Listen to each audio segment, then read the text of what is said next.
Formula ఈ car racing వ్యవహారానికి సంబంధించి మరో కీలక ట్విస్ట్ చోటు చేసుకుంది. మాజీ మంత్రి బీఆర్ఎస్ వర్కింగ్ ప్రెసిడెంట్ కేటీఆర్ పై ఈడీ అధికారులు కేసు నమోదు చేశారు. ఫార్ములా ఈ కార్ రేసింగ్ వ్యవహారంలో ఈడీ ఎంటర్ అయింది. ఈడీ అధికారులు ఆయనపై కేసు నమోదు చేశారు. అయితే ఏసీబీ నిన్ననే కేసు నమోదు చేసింది కేటీఆర్ పై. ఆయన ఈ రోజు ఉదయం హైకోర్టులో క్వాష్ పిటిషన్ వేశారు.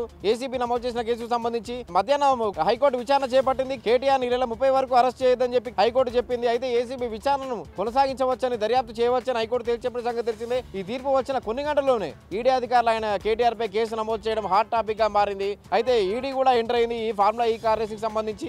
A1 గా కేటీఆర్, A2 గా అప్పుడు మున్సిపల్ శాఖ చీఫ్ సెక్రటరీగా పనిచేసిన అరవింద్ కుమార్ పేరును కూడా చేర్చిన సంగతి తెలిసింది. ఏసీబీ కానీ ఈడీ కానీ ప్రస్తుత ప్రిన్సిపల్ సెక్రటరీగా ఉన్న మున్సిపల్ శాఖ ప్రిన్సిపల్ సెక్రటరీగా ఉన్న దానకిషోర్ను ఈడీ జాయింట్ డైరెక్టర్ దానకిషోర్ను కోరారు ఫిర్యాదు కాపీ పంపాలని చెప్పి. ఇప్పటికే ఏసీబీ కేసులతో చర్చనీయాంశంగా మారిన ఫార్ములా ఈ కార్ రేసింగ్ వ్యవహారంలో ఈడీ ఎంటర్ కావడంతో మరింత హాట్ టాపిక్ గా మారింది.